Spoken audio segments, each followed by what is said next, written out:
One of the countless men to tread the trails of fortune and misfortune in the Wild West was the colorful and well-traveled Cyrus William Iba.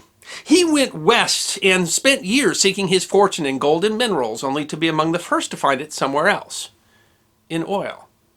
In many ways, his dream of going west and finding fortune represented the American dream, and his unwavering belief in the significance of the oil that he found in what would become the state of Wyoming helped to develop one of the most productive oil fields in the world, an oil field that still impacts the economy of the state today.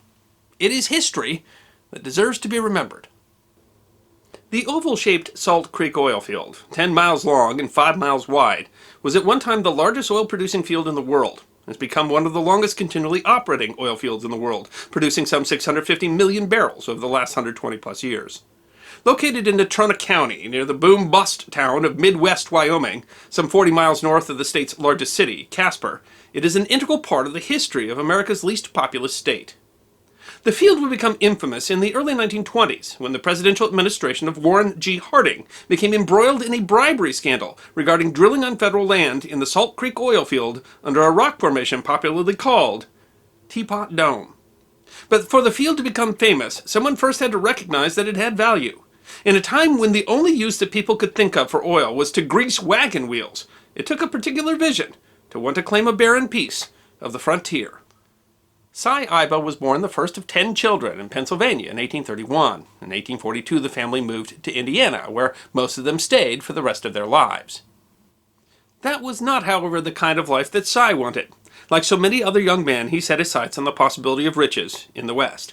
He followed after the 49ers when he was 20 years old, heading west across what would become Nebraska and Wyoming. In Wyoming, in the company of famed mountain man Jim Bridger and Louisiana trapper Seminole Lajeunesse, for whom the Seminole Mountains are named, they stopped for a time near the colorfully named Jackass Springs, and, noticing an oil seep, sold petroleum as a balm for injuries and as axle grease. This spring would later determine the course of much of Cy's life. In 1851, though, he was not looking for oil, but for gold. He made it to the West Coast, where he unsuccessfully searched for gold in Oregon and Northern California, and signed on with an ill-fated ship to Alaska. The ship was lost in a storm and ended up off course, eventually being towed into Sitka Harbor by a Russian man-o'-war. In the end, Cy said, he spent 6 months and 10 days without accomplishing anything. Cyrus Iba, however, was not the kind who gave up easily. He spent the next 13 years looking for gold in Northern California, Oregon, Idaho, and Montana. He found good gold in Alaska, only to have his ship corralled and robbed before he could get back to Portland. By 1870, he was in Utah, trying his hands at running a hotel. It was here that he met his wife. Mary Jarvis had come to America when she was young, with her mother, a widow of the Crimean War, and her sister. They came to Utah in the Mormon migration, but Mary, said to be a man's second wife, overheard a conversation in which her future husband said that she would merely be the kitchen wife. Instead, chose to elope with Mr. Iba, 20 years her senior. They would eventually have 6 children, 4 boys and 2 girls. Cy took his growing family to the tiny frontier town of Cheyenne, and while they stayed in the Wyoming Territory, he went to South Dakota to look for gold and run a profitable hotel business, serving 840 people at 50 cents a plate. It wasn't what you ate, much as it was the time it took you to eat it, was the business motto. By 1885, he was back in Wyoming, digging up coal and waiting, as he said it, for the road to come to him. He wasn't patient enough to wait, though.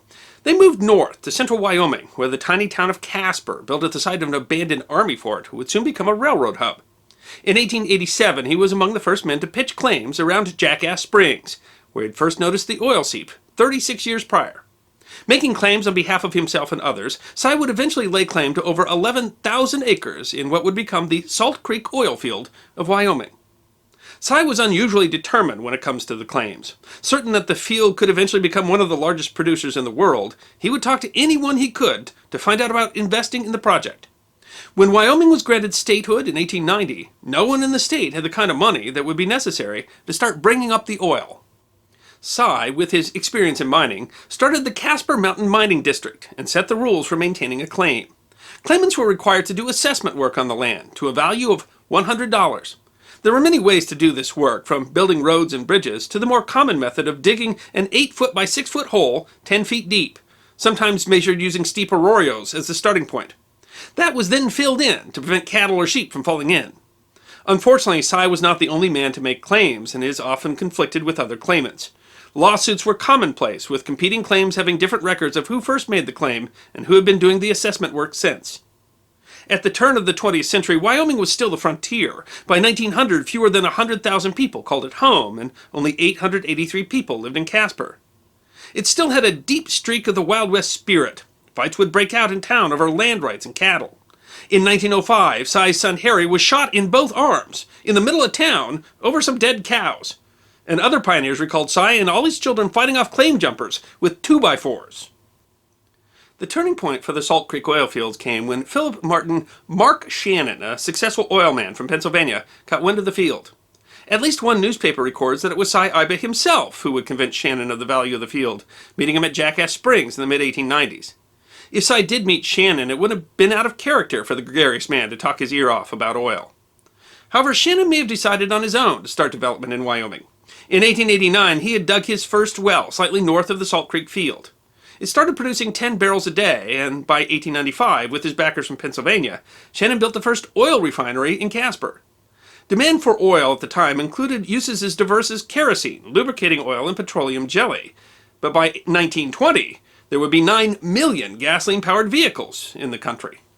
But this did not turn out to be Cy Iba's big break. A group of New York investors had created the Central Association of Wyoming, led by H.D. Schoonmaker and Samuel Ahe, Wyoming territorial geologist, in the late 1880s to make claims in the Salt Creek area. Schoonmaker made claims on large swaths of the field in the 1890s, and a legal battle ensued between Iba and Schoonmaker that would last 10 years. Iba would later lose most of the suits, and with them, much of his land.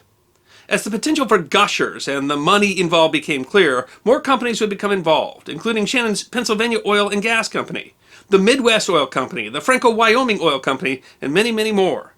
Cy and later his family would be involved in lawsuits with the companies for most of the next 3 decades, with mixed results. Shannon alone made notice on over 100,000 acres in the area. The corporations made it hard for Cy, as an individual, to maintain his rights to the land. Company men would forcibly dispossess the Ibas from their claims, preventing them from doing their assessment work.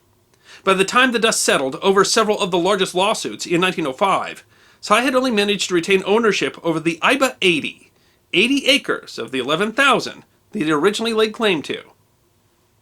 Through all that time, Cy Iba's faith in the Salt Creek oil field never faded.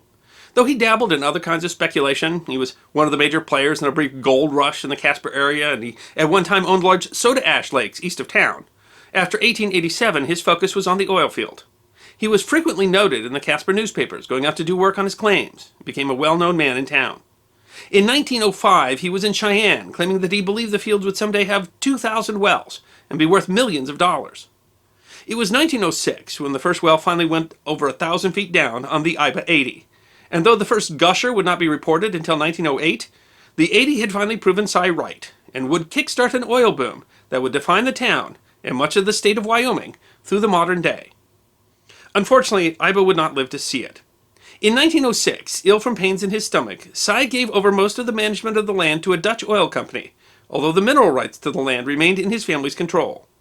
With his youngest daughter, Lily, Cy went to seek comfort for his stomach pain in Hot Springs, Arkansas, where the springs were thought to have healing properties. He would never see his home again. On his return trip in 1907, he became too ill to complete the last 200 miles of his trip back home. He died on June 14th, at the age of 75, in Cheyenne, Wyoming. Although he'd spent his entire life in search of fortune, he died a poor man. His vindication would come after his death. The Iba 80 would produce many large wells, and by 1940 would enrich his family by more than $1 million. In 1909, his wife Mary built the Iba Mausoleum at the Highland Cemetery in Casper, where all but Cy's eldest son now rest. The Salt Creek oil field continues to produce oil. In 2015, analysts at the Anadarko Oil Company estimated that more than 1 billion barrels still remain, and the field produces still 13,000 to 14,000 barrels a day. In many ways, Cy Iba represented the frontier spirit. He was a pioneer who never gave up on his vision of the future. A local politician said of him, "I think the day will come when the people of Wyoming erect a monument to Cy Iba as the pioneer oil man of this state." In 1923, a Casper newspaper writing a history of Casper honored Cy Iba by leaving a blank space. The newspaper said, "This space is reserved for the late Cyrus Iba, who proclaimed, 'There is oil in Salt Creek,' and spent his life trying to interest others. The oil was there. Mr. Iba was not." I hope you enjoyed this episode of The History Guy, short snippets of forgotten history between 10 and 15 minutes long. And if you did enjoy, please go ahead and click that thumbs up button. If you have any questions or comments or suggestions for future episodes, please write those in the comment section. I will be happy to personally respond. Be sure to follow The History Guy on Facebook, Instagram, Twitter, and check out our merchandise on teespring.com. And if you'd like more episodes on forgotten history, all you need to do is subscribe.